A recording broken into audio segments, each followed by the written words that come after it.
창세기 10장 1절부터 32절까지 제가 한 절, 여러분이 한 절 교독하여 하나님께 올려드립시다. 노아의 아들 셈과 함과 야벳의 족보는 이러하니라. 홍수 후에 그들이 아들들을 낳았으니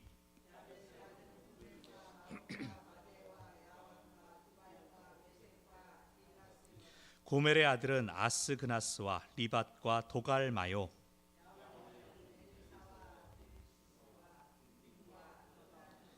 이들로부터 여러 나라 백성으로 나뉘어서 각기 언어와 종족과 나라대로 바닷가의 땅에 머물렀더라.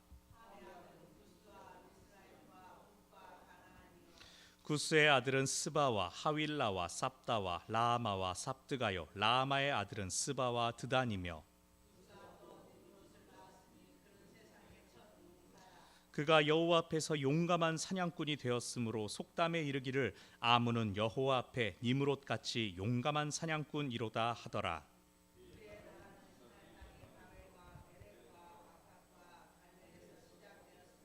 그가 그 땅에서 아수르로 나아가 니느웨와 르호보딜과 갈라와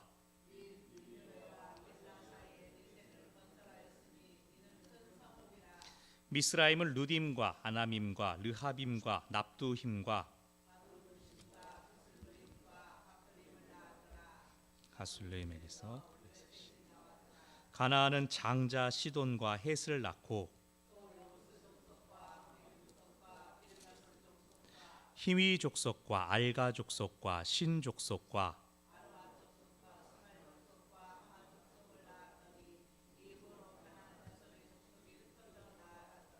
가나안의 경계는 시돈에서부터 그라를 지나 가사까지와 소돔과 고모라와 아드마와 스보임을 지나 라사까지였더라.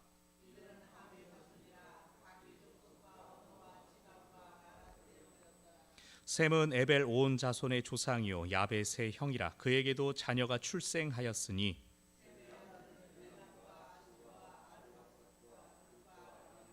아람의 아들은 우스와 훌과 게델과 마스며 에벨은 두 아들을 낳고 하나의 이름을 벨렉이라 하였으니 그때 세상이 나뉘었으며 벨렉의 아우의 이름은 욕단이며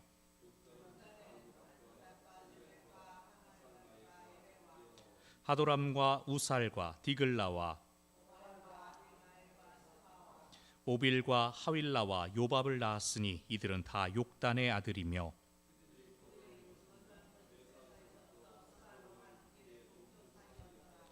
이들은 셈의 자손이니 그 족속과 언어와 지방과 나라대로였더라. 이들은 그 백성들의 족보에 따르면 노아 자손의 족속들이요 홍수 후에 이들에게서 그 땅의 백성들이 나뉘었더라. 아멘. 요즘 방학을 맞은 우리 교회 꼬맹이들, 유아들이 교회 가고 싶어요. 교회 가는 게 너무 좋아요. 라고들 한답니다. 지금도 위에 바글바글한데 저게 얘기를 듣고 너무 부러운 거예요. 나도 우리 집 어린이들한테 그 말을 좀 들어야겠다. 그래서 아이들한테 토요일 새벽 기도를 나올 때마다 1,000원씩 용돈을 주마. 딜을 했더니 그랬더니 아직 한 번도 안 나왔으면서 머릿속으로 지금 그걸 모아가지고 레고를 사고 게임도 살 수 있겠지 그러면서 벌써 은혜가 충만하더랍니다. 근데 아이들이 왜 교회에 가고 싶어 할까요? 왜 아이들이 교회에 오고 싶어 할까요? 불 받으려고 그럴까요? 어머니 요즘 제가 성령 충만이 좀 부족한 것 같아요. 우리 아이들이 그럴까요? 아니면 아픈 어른을 보면 고쳐주고 싶어서 귀신을 쫓아내려고 교회 오고 싶을까요? 예뻐하는 어른들이 있으니까 그런 게 아닐까요? 모든 사람들이 자기를 보고 웃고 즐거워하는 그걸 보고 싶어서 오는 게 아닐까 생각을 해봤습니다. 제가 어렸을 때 충신교회 박중숙 목사님께 제가 유아 세례를 받았습니다. 그리고 저희 아버지가 목회를 시작하시기 전까지 그 교회를 다녔었습니다. 동부 이촌동에 어렸을 때 그 예배당 의자 사이를 막 헤집고 다녔던 기억이 납니다. 깜깜한데. 그리고 또 부모님께서 성가대 연습을 하실 때 옆에서 이제 요구르트를 빨아먹으며 동생과 기다리고 있었던 그 기억. 코에 그 달달한 요구르트 냄새가 이렇게 하면 나는 것 같아요. 그 주일이면 이제 어른들이 예뻐해 주신 기억이 있습니다. 우리처럼 막 로비에서 1층에서 와 네가 누구구나 그러면서 한 권사님께서 아주 유별나게 사랑해 주셨던 권사님이 계셨습니다. 외국을 다녀왔다고. 그때 80년대 막 올림픽하고 막 이럴 그쯤이었으니까 그때 이제 외국에서 사온 사탕, 과자 이런 걸 주시면서 저희 형제를 이뻐하셨는데 유독 저보다 한 살 어린 제 남동생을 그렇게 예뻐하시는 거예요. 그래가지고 똑같이 이제 사탕이랑 과자를 주면서 제가 형이니까 저한테 먼저 주고 제 동생한테 주시면서 이렇게 아이고 이뻐 그러면서 볼에다 뽀뽀를 딱 하면은 그때는 이제 빨간 루즈 자국이 빵 남고 이제 동생은 깜짝 놀라가지고 왱 울고 저는 옆에서 다행이다 나는 사탕만 받아서 다행이다 그랬던 기억이 납니다. 제가 이제 교회 안에서 여러 가지 일들을 많이 신경 쓰고 하는데 제가 특별히 기억하면서 애쓰는 것이 이제 아이들한테 잘 보이기입니다. 특히 우리 잠옷실의 귀한 영혼들에게 제가 아주 잘 보이려고 노력을 합니다. 누가 엄마 아빠고 이제 할아버지 할머니인지 계속 연결짓고 아이들 건강 위해서 더 생각날 때마다 기도하고 이름 외우고 이뻐하고 그렇게 이뻐해가지고 뭐 아이들이 뭐 방언 터지고 막 예언을 말하고 그렇게 하지 않아도 목사님이 반겨주니까 교회 가는 게 좋다. 아이들이 그랬으면 참 좋겠습니다. 어린 아이들뿐 아니라 우리 어린이들, 청소년들, 청년까지도 그렇게 되기를 바라면서 지금 2월쯤에 청소년 청년 수련회를 준비를 하고 있습니다. 여러분 많이 기도해 주시고 응원해 주셔야 됩니다. 자, 우리가 읽은 본문 낯선 이름들이 많이 나와서 우리가 읽기가 쉽지 않았습니다. 족보입니다. 족보. 전에 우리가 가인의 족보 보았습니다. 아담의 족보 보았습니다. 또 노아의 족보가 살짝 나왔었고 오늘은 이제 홍수 후에 생존한 사람들, 새로운 삶을 시작하도록 남겨진 사람들의 족보입니다. 노아의 세 아들 셈과 함과 야벳이죠. 순서는 반대로 나왔습니다. 야벳, 함, 셈. 이들의 족보는 하나님께서 홍수 이후에 그들에게 주신 사명대로 그들이 이 땅에서 생육하고 번성한 결과가 어떠했다라는 것을 보여줍니다. 노아가 함의 아들 가나안을 저주했었습니다. 그러나 어쨌든 그들은 할 수 있는 대로 땅에 충만했습니다. 오늘 본문에 나오는 자손들의 이름 하나하나 사람들의 이름이 후대에 이르러서는 사람들이 살고 지나는 지명이 되었습니다. 그들이 정착한 지역이 그들의 이름대로 불렸으니 이 후손들은 하나님께서 무지개 가운데 주신 그 사명을 잘 해냈다라고 볼 수 있습니다. 10장의 전체적인 구조는 야벳의 족보가 2절부터 5절까지 잠깐 나오고 함의 족보가 6절부터 20절까지 길게 나옵니다. 그 중에서 가나안의 족보, 함의 아들 가나안의 족보가 또 15절부터 20절까지 나옵니다. 그리고 21절부터 끝까지 셈의 족보가 나옵니다. 비중으로 따진다면 함의 족보가 가장 깁니다. 그 길어진 원인은 가나안의 족보가 자세하게 소개되기 때문이죠. 근데 우리가 이걸 기억해야 됩니다. 그들은 저주를 받았는데 저주를 받은 아들 손주인데 족보가 길다는 것은 무슨 뜻일까요? 노아가 술에 취해서 실수를 했죠. 근데 그 실수에 대하여 함이 또 잘못을 저지르자 함에게 분노해서 그 아들 가나안을 저주했습니다. 오늘 본문은 함이 과연 저주를 받은 게 맞냐? 가나안이 저주를 받은 게 맞냐? 돌아보게 합니다. 왜냐하면 족보가 더 긴 걸요. 후손이 더 번성한 것처럼 보이는 걸요. 이 본문이 언제 기록되었을까 우리가 한번 짚어봐야 됩니다. 정확한 연대를 잡는다기보다는 창세기는 모세 오경 중에 첫 번째 책이죠. 모세에 의해서 그 자료들이 수집되기 시작했다라는 의미입니다. 모세가 정말로 하나님께서 영감을 주셔서 아담과 하와가 지음받고 타락하는 그것을 다 보고 눈에 선하여 기록을 했을 수도 있지만 그것보다는 히브리인들 가운데 이스라엘 사람들 가운데 입에서 입으로 구전으로 내려오던 자료들을 모으고 모았을 것입니다. 민족의 토대를 이루기 위하여 지난 역사와 하나님께서 하신 일들을 확인하는 작업을 모세가 했을 것입니다. 그런데 모세가 그러한 작업을 할 수 있었던 곳이 어디였을까요? 시내산에서 하나님 만났을 때 혼자서 그걸 했을까요? 아마도 40년 동안 광야를 헤매는 여정에서 그 작업을 시작하고 그 작업을 이어갔을 것이라고 생각됩니다. 실제로 모세는 40년이라는 시간을 관통해서 처음 시내산에서 하나님과 언약을 맺을 때에 하나님께서 명하신 것들을 출애굽기를 통해 이스라엘 백성들에게 가르쳤습니다. 그런데 40년 동안 광야 생활을 보내면서 어른 세대들이 다 죽임을 당했을 때 그 후세대, 광야에서 태어나고 자란 후세대들한테 모압 평야에서 다시금 하나님의 말씀을 전수합니다. 한 사람이 두 세대에 걸쳐 하나님의 율법을 가르칩니다. 그래서 언약의 본 정신, 십계명 같은 것들은 그대로 나왔지만 그 땅에 들어가 실제적으로 지키며 살아가야 하는 현실적인 조항들은 그들이 맞닥뜨려야 하는 정착 생활들을 반영하여 바뀐 것들을 우리가 후에 보게 될 것입니다. 그 중에서 그들이 들어갈 땅에 지금 누가 있습니까? 그 땅에 살고 있는 사람들이 이미 있었습니다. 가나안 땅에 살고 있는 가나안 족속들은 그들이 싸우고 쫓아내야 할 이민족들이었습니다. 모세는 창세기의 역사를 정리하면서 오늘 본문을 정리하면서 원래 하나님께서 아담을 통하여 또 노아를 통하여 온 사람들을 한 민족으로 지으셨는데 그들이 왜 지금은 이민족이 되었는가? 그리고 우리는 저들과 왜 싸워야 하는가? 우리가 싸워야 할 싸움에 정당성을 부여하려 했습니다. 그러다 보니까 가나안에 대한 언급이 특별히 많아진 것입니다.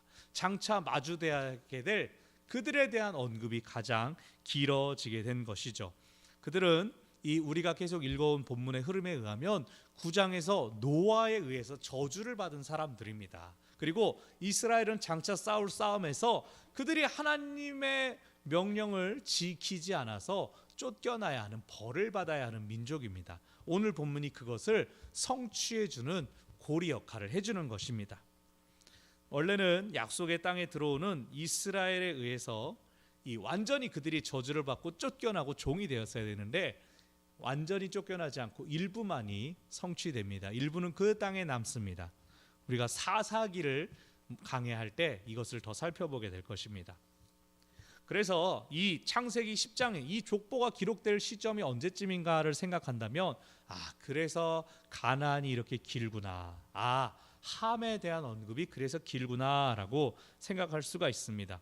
노아의 저주에도 불구하고 그들은 하나님의 은혜를 받아서 큰 민족을 이루었습니다. 번성하였습니다. 그러나 그들이 그 은혜를 깨닫지 못하고 그 은혜를 간직하지 못하고 기억하지 못하고 하나님을 버리고 우상의 길로 가버려서 죄악의 길로 가버려서 아브라함에게 하나님께서 말씀하신 것처럼 그들 가운데 죄악이 관영하게 되었다.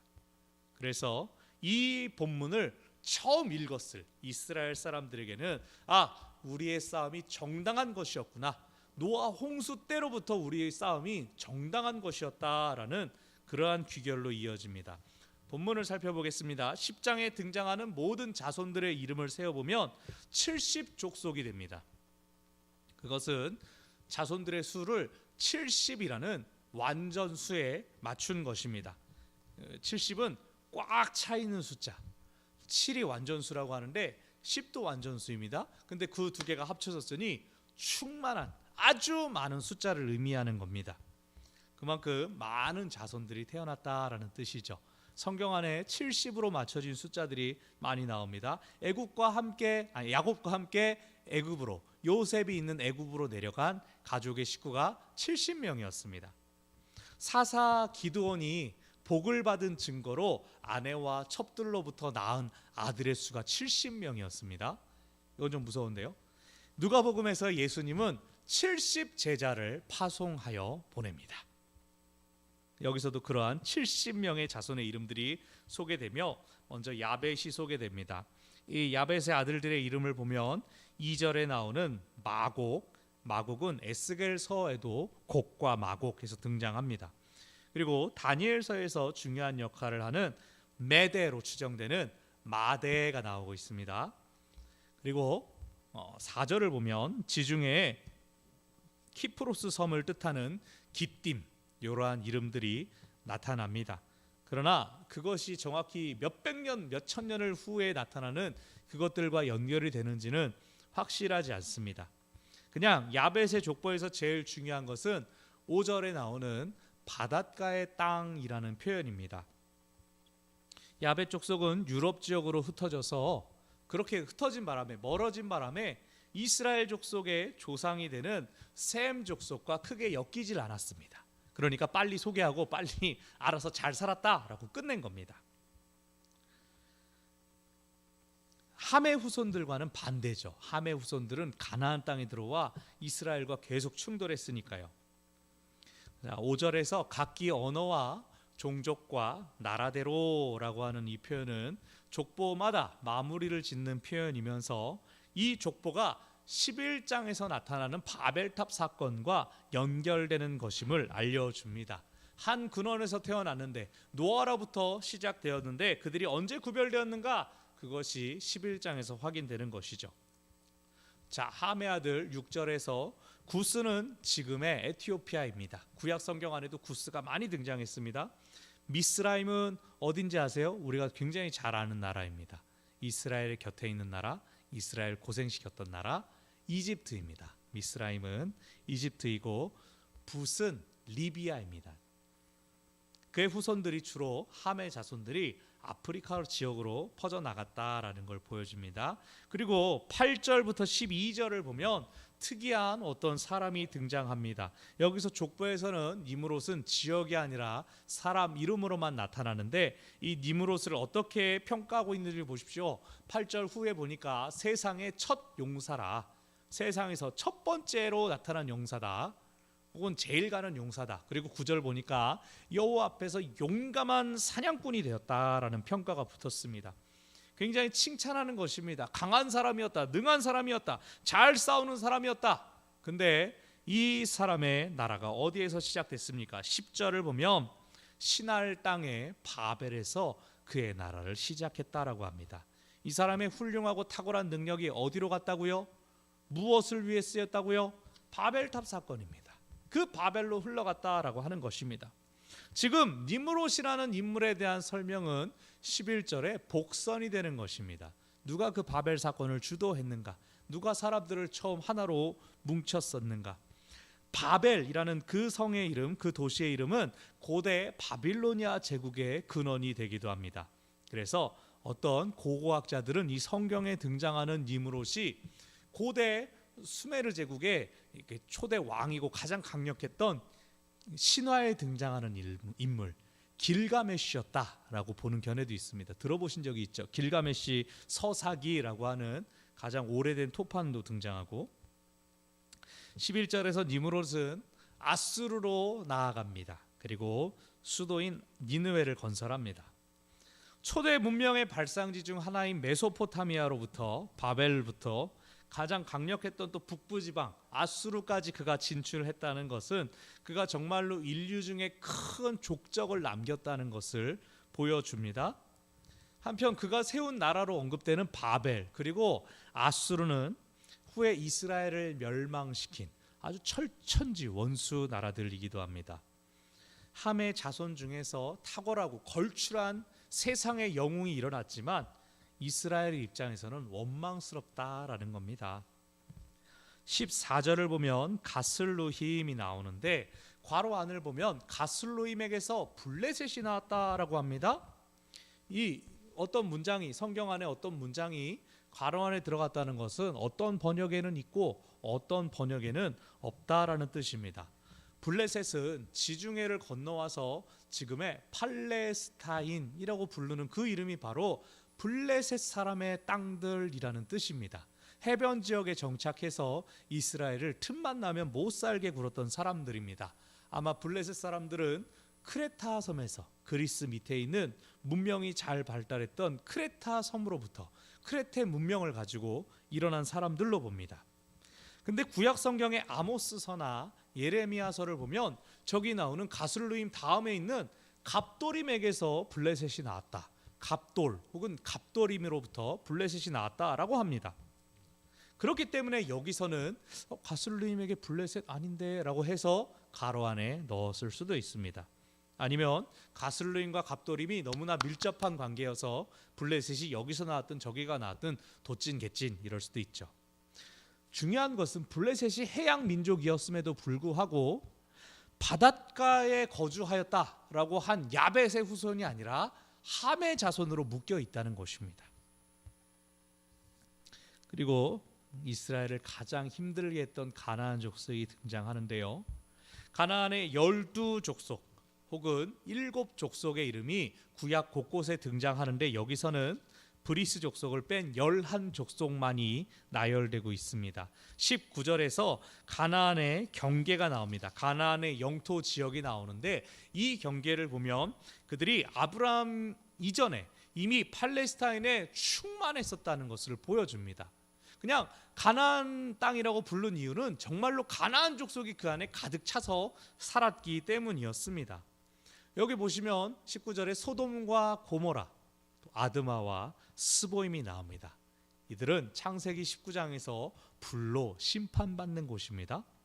이들은 노아의 저주를 받았던 가나안의 후손들이며 그들이 저주의 그늘을 벗어나려고 애쓰지 않았다. 그들은 끝내 타락하여서 몇 개의 성은 먼저 멸망당했고 이후에도 이스라엘과 앙숙관계가 되었다. 그들이 하나님과 상관없이 살았기 때문에 하나님께서 똑같이 그들을 구원하여 주셨는데 이들은 하나님을 외면하였기 때문에 지금 충만해 있던 자신들의 기업을 빼앗깁니다. 21절부터 이제 이스라엘의 본류인 셈의 족보가 나옵니다. 그런데 22절을 보면 또다시 아수르가 또 셈의 아들로 나옵니다. 이것은 11절에서 니므롯이 올라간 그 북쪽 아수르일 수도 있습니다. 혹은 동명의 다른 지역을 의미하는 것일 수도 있다고 학자들은 말합니다. 만약에 이스라엘을 공격했던 그 아수르를 셈의 아들이라고 하는 거라면 적어도 여기서는 역사는 뒤에 역사는 상관없이 아수르마저도 긍정적으로 보려는 셈의 아들이자 우리의 형제다라고 보려고 하는 관점이 담겨 있습니다. 한 민족이 어떤 일로 원수가 되는 걸까요? 또 어떤 일로 평생 형제 관계를 유지할 수 있는 것일까요? 우리가 원수다, 형제다 가르는 기준은 무엇입니까? 우리의 팔이 안으로 굽어들 때 이 안에 드는 사람들은 어떠한 기준으로 선택됩니까? 우리가 이 족보 안에서 이런 것들을 생각해 볼 필요가 있습니다. 그리고 25절을 보면 에벨이 아들의 이름을 벨렉으로 지었다. 근데 그때 세상이 나뉘었다. 벨렉은 나눔이라는 뜻이거든요. 그래서 이것 또한 11장에 나오는 바벨탑 사건을 언급하는 것일 수 있습니다. 그리고 셈의 후손의 이름들은 우리가 나중에도 계속 몇 차례나 보게 되기 때문에 자세히 보지 않겠습니다. 자, 오늘 본문 안에서 새로운 복의 사명을 받고 온 땅에 충만한 그 자손들의 이름을 우리가 보았습니다. 우리는 이스라엘의 관점에서 한번 걸러진 명단을 보고 있는 것입니다. 그렇기 때문에 이 이름들을 가지고 역사적인 사실을 재구성하거나 지리적인 경로로 그들이 정확히 어디에 있었다라고 추적할 수가 없습니다. 방금 말씀드린 아수르 같은 경우도 그렇고. 그럼에도 오늘 본문이 보여주는 것은 무엇입니까? 니므롯을 기억하시죠? 니므롯은 세상에서 높이 칭송을 받았습니다. 그가 여호와 앞에서 용감한 사냥꾼이다라고 한 것, 여호와 앞에서라는 말은 그가 하나님을 경외했다라는 뜻이 아니라 당시 세상에서 제일 가는이라고 하는 관용어구였습니다.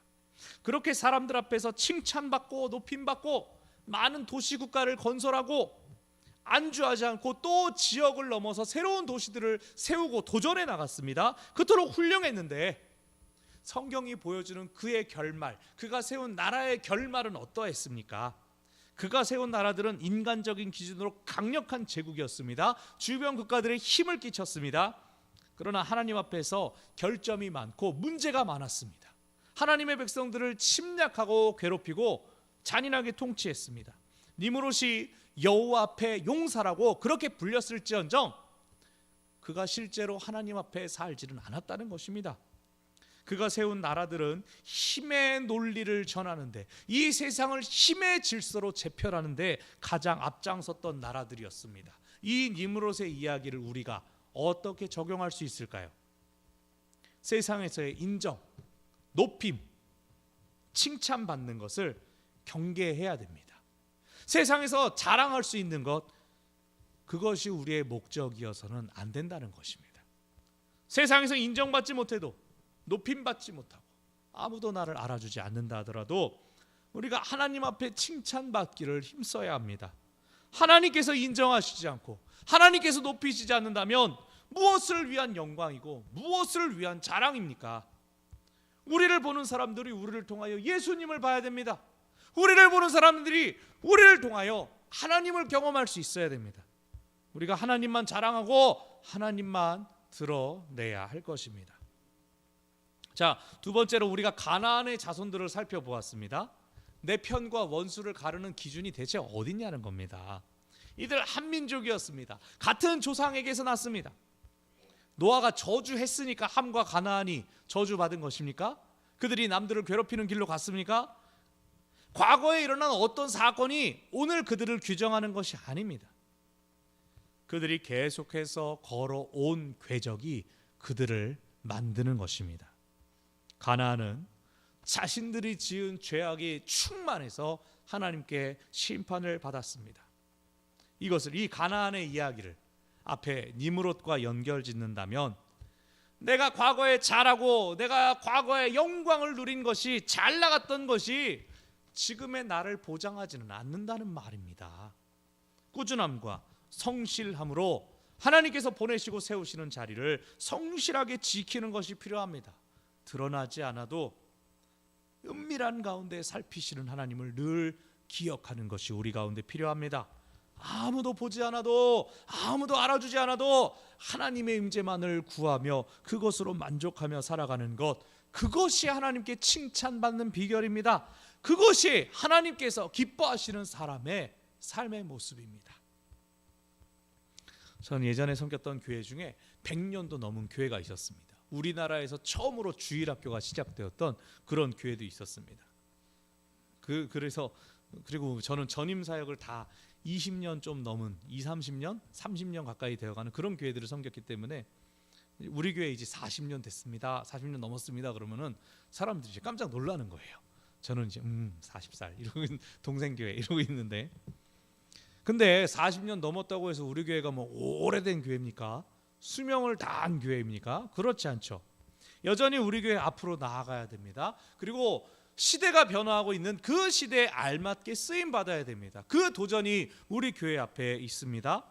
우리가 가진, 정확히는 여러분 안에 있는 과거의 영광들, 아름다운 추억입니다. 우리가 한 번씩 꺼내보면서 그랬지라고 하며 감사할 수 있습니다. 그런데 그건 잘 간직하고 우리는 계속해서 앞으로 나아가야 됩니다. 그것만 쌓고 그것만 껴안고 좋았어 이렇게 언제까지나 그럴 수 없다는 것이죠. 제게 한 번씩 들려주시고 알려주시고 저를 도전하게 하시고 그럴 때만 쓰시고 우리는 앞으로 나아가야 됩니다. 하나님께서 새로운 시대에 새로운 일들을 일으키십니다. 우리가 그것을 바라보며 계속된 걸음으로 하나님과 동행하는 것이 필요합니다. 말씀을 정리합니다. 지금 우리는 족보를 기록하는 중에 있습니다. 백운제일교회 교회사의 족보가 한 줄 더 추가가 되는 겁니다. 여기까지 인도하신 하나님, 하나님의 은혜를 기억하면서 감사하면서 머무르고 멈춰서는 것이 아니라 이제 다시 신발끈을 묶고 코로나로 정체되었던 이 숨을 다시 몰아쉬고 하나님께서 이끄시는 곳으로 나아갈 때입니다. 우리의 족보는 우리 다음 세대들이 보게 될 것입니다. 그것이 믿음의 기록이 될지 사람의 자랑이 될지는 오늘을 살고 있는 우리에게 달려 있습니다. 감사와 기대감을 품고 앞으로 나아가는 저와 여러분이 되시기를 바랍니다. 기도하겠습니다. 주님, 우리와 동행하시며 우리를 이끄시며 붙드시는 아버지, 저희를 주장하소서, 저희를 이끄소서. 저희 가운데 하나님의 선한 능력을 보여주시고 알려주시옵소서. 또 저희를 사용하옵소서. 저희를 이끄시며 붙드시는 주님, 우리를 세워주시며 일으키시는 주님, 여기까지 인도하신 그 은혜를 기억하며 감사하며 장래에도 함께 하실 하나님을 소망하며 나아가는 우리 백운제일 공동체 되게 하여 주십시오. 예수님의 이름으로 기도합니다. 아멘.